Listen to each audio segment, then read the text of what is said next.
I don't fully get why I'm still doing this, because what are we on now? Episode 9, probably by the time this comes out. I haven't watched it for a bit, because I was like, I'll review it, and then I've been behind on reviews, and everything's kind of built up to this.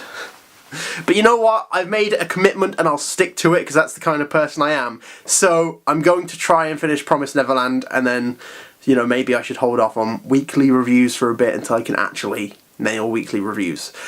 So, The Promised Neverland, episode 5, I believe it was 30-10-45, was a good episode. I liked it. I think there were some things that could have been improved upon, but overall, I still think it's a good episode.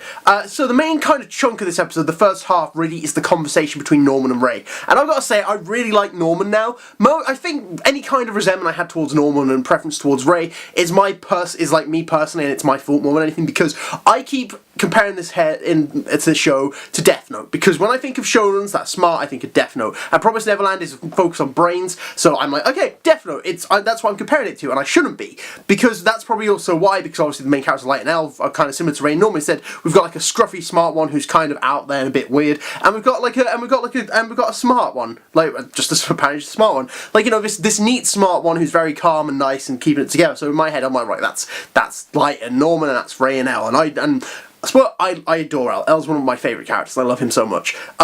So I was immediately kind of taken to Ray, but obviously this whole interaction was like Norman. He caught him out left and right. I was like, fair play, Norman. Absolute fair play. But something I feel like this kind of fell apart on. Well, not fell apart on. Something that I think would probably be done better in a manga is the whole reveal of Ray. Kind of like when Ray falls on the bed and starts laughing. He has that like really like evil grin on his face, and like, if that was where a chapter ended, I would be like, oh, he's evil, he's actually a bad guy, we're in trouble. And then obviously it's revealed pretty much straight after that he's not that much of a bad guy, because we learn afterwards that like Ray's the guy who pretty much set up everything. He's the one who set up obviously for Emma and Norman to go after Connie and everything like that, and we learn of course like that in fact he has been planning this escape for so long. Like, he's been planning it longer than anyone else, and this has been his goal for a while, and I thought that was interesting, but in a good way it was done. And just their whole little conversation was super interesting to watch. I liked it a lot. I think obviously of course the main thing of this is where it falls apart for them as well, is Ray has basically said to him, I am your trump card, I'm your ace. I can tell not Big Mom, different series. I can tell Mom all the lies that we want to. I can feed her false information. I can get all the information you guys need as well. However, the condition for me working with you guys is simply this. We leave everyone else and just the three of us go away. And this is where the problem comes, because Norman eventually agrees to this because he feels like he's in a situation where he has no other choice. But he was of that mindset originally too. The problem with this is they're starting to lie to each other.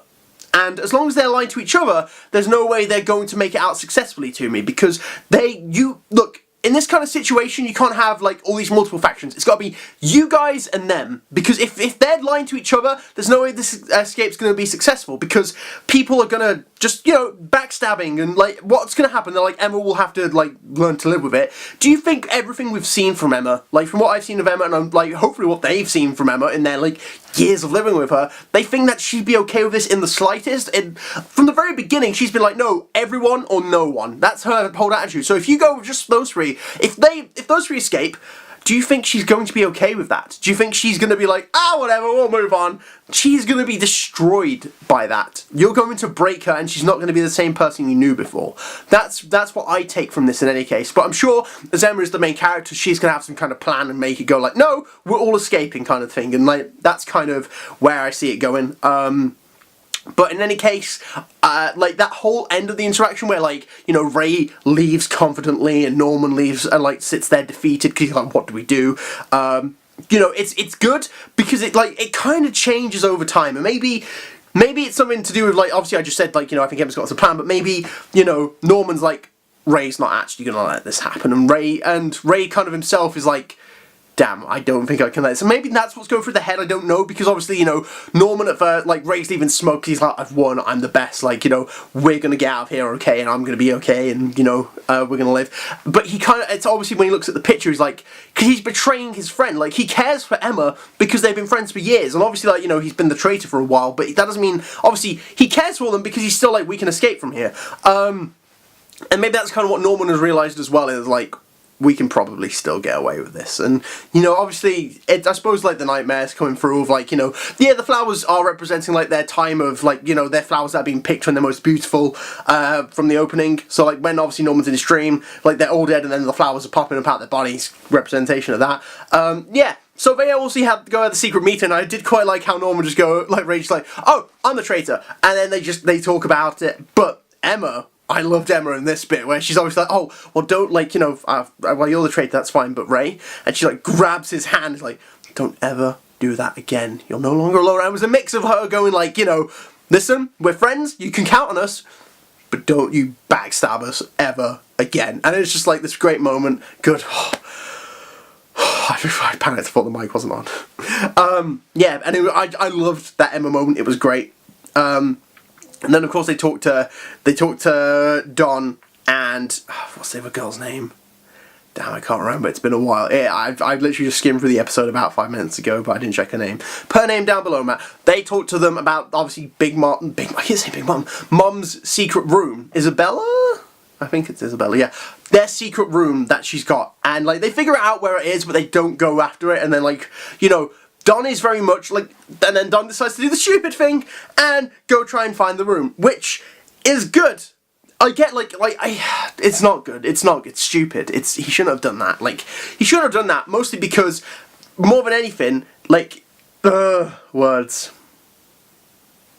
He shouldn't have done that because I get it, like, people like Don are important for these kind of situations because he's the heart, like Emma is. Like, they have got, like, you know, they're there, like, they may not be the smartest, like, they've established, like, they're not as smart as the others, but they're there to make sure everyone gets out okay, and they're their moral compass. And, like, that's why I'm fine with Don, like, because he's a moral compass, but he needs to have some brains to him as well to get out of this situation because he's gone straight marching into Mom's room, and she could be gone, she could be there, like, I don't know. And then it ends, but just because of the way it ends, I don't think it's going to be, obviously, Mom. I think just because if it was, it would be too, like, I mean, it's too cliche. I feel like that kind of ending sets up for it to be someone else, apart from the person we expect it to be. The tension's there that it is Mom. It might be Crone, or it might be one of the kids. It might be like Ray or Norman. Probably Ray or Norman. If I had to guess that, it would be Emma. But like, yeah, stupid move on his part, and obviously they're stuck and they've been making noise, and you know, it's, you know, good on them. But yeah, the story's progressing at a nice pace at the very least. I'm enjoying it. What are you thinking? Obviously you'll know way ahead of me if anyone watches this. I don't know what's going to happen. I want to make that clear. Obviously I'm behind, but I haven't watched a single episode past episode 5 yet. But yes, I enjoyed it. But what did you think? Let me know in the comments down below. Is The Promised Neverland still good? Maybe you could tell me that. Maybe don't, because I might spoil it and ruin my expectations. Laugh at me for being laugh at me for being wrong, or just like, or you know, like, wow, he's got a big brain on that man. I don't. It's microscopic. Cool. I guess that's it. Thank you. Goodbye. What an excellent review.